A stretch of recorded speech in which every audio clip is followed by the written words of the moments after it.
Assalamualaikum warahmatullahi wabarakatuh. Allahumma sholli ala sayyidina Muhammad wa sallim. Apaan Buya, ada titipan pertanyaan. Jika alkohol adalah ruhnya hamar dan setiap cairan yang mengandung alkohol itu najis, apakah hand sanitizer itu najis? Lalu bagaimana orang yang memakai hand sanitizer sebelum sholat? Apakah sholatnya sah? Syukran Buya. Assalamualaikum warahmatullahi wabarakatuh. Waalaikumsalam warahmatullahi wabarakatuh. Khamr secara umum dan rohnya khamr alkohol ada alkohol yang memang biasa bisa dikonsumsi dan itu yang dikatakan ruhul khamr dan itu yang haram dikonsumsi. Ada alkohol yang bukan untuk dikonsumsi, kalau orang makan meminumnya maka dia akan buta. Biasanya hanya untuk penjagaan dari bakteri kuman-kuman. Jadi berbeda antara alkohol ini dan itu. Apapun bentuknya.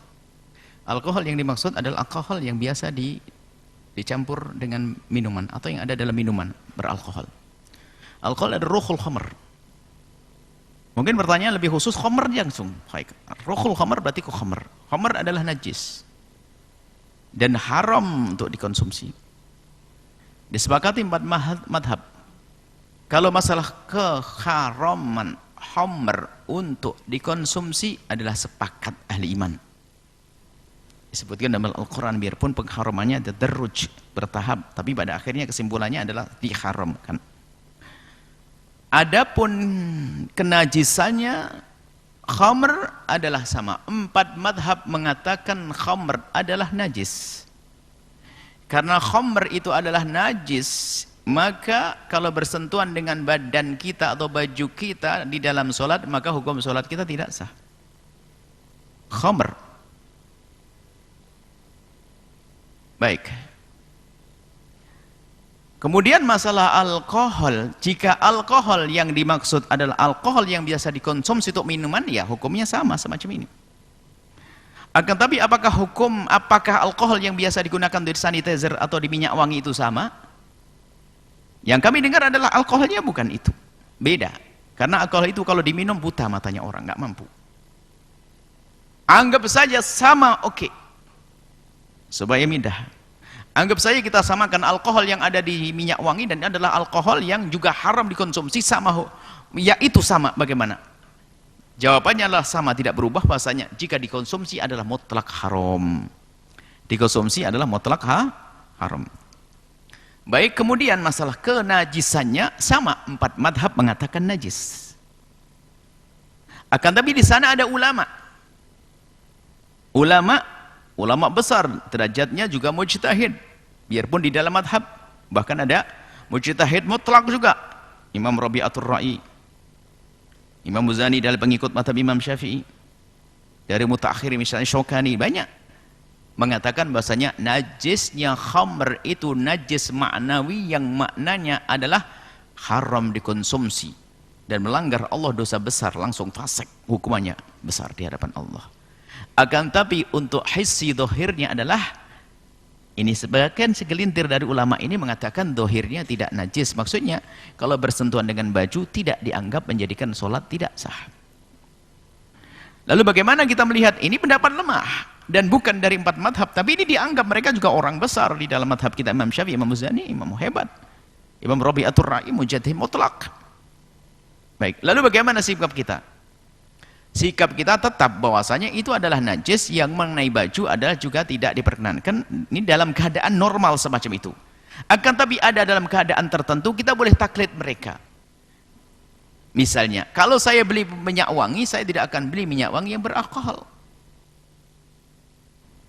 Kalau diberi oleh orang disemprot minyak wangi alkohol, saya ikut Imam Muzani dan Imam Rabi'atul Ra'i. Saya tidak mau menyakiti hati orang. Kan ada pendapat ulama. Dan ini bukan urusan mengambil haknya orang. Ini urusan-urusan kita dengan Allah. Kemudian al-musamah, tapi tidak boleh ngenteng. Yang penting kalau diminum sepakat, nggak boleh. Diminum adalah haram disepakati. Tapi kalau urusan najisnya ada celah di sini, ada khilaf. Makanya urusan minyak wangi kita ikut pendapat yang mengatakan ini adalah tidak najis, adalah bisa diperkenankan. Karena bukan untuk dimakan. Kalau dimakan mutlak. Termasuk sanitizer adalah sama, ikut pendapat ini. Orang besar, ulama besar. Jadi najisnya adalah maknawi. Sebab dalam Al-Quran kan disebutkan sama ansab wal azlam, khamr, innamal khamru wal maisir. Maisir adalah dadu, judi. Najisnya maknawi. Khamr Ya maknawi juga, itu hujjah mereka. Jadi artinya yang perlu difahami, sepakat adalah haram, jangan main-main urusan minuman keras.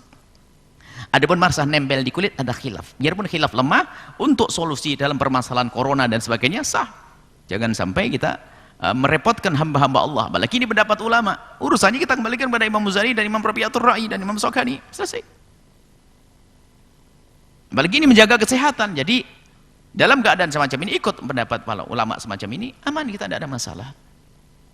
Jangan dibikin susah orang najis semuanya, orang beribut gara-gara ini. Padahal ada pendapat ulama. Bagi yang belajar ilmu fikih sangat mengerti pendapat-pendapat semacam ini. Tapi kalau sudah selesai, hendaknya dihindari sebisa mungkin.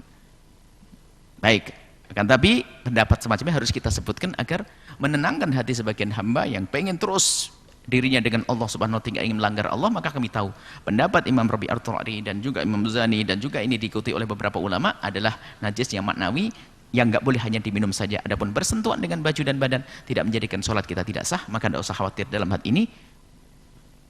Ini sekedar wawasan. Artinya apa? Untuk diri kita, kita bisa waspada, tapi di saat ada orang lain memperlakukan kita semacam itu, apalagi kasus corona semacam ini, kita lebih lentur sedikit. Jangan dibikin susah dalam beragama. Ingat, kalau urusan dengan haknya manusia, kita harus ketat. Jangan suka ngambil miliknya orang, haram, tidak boleh ini.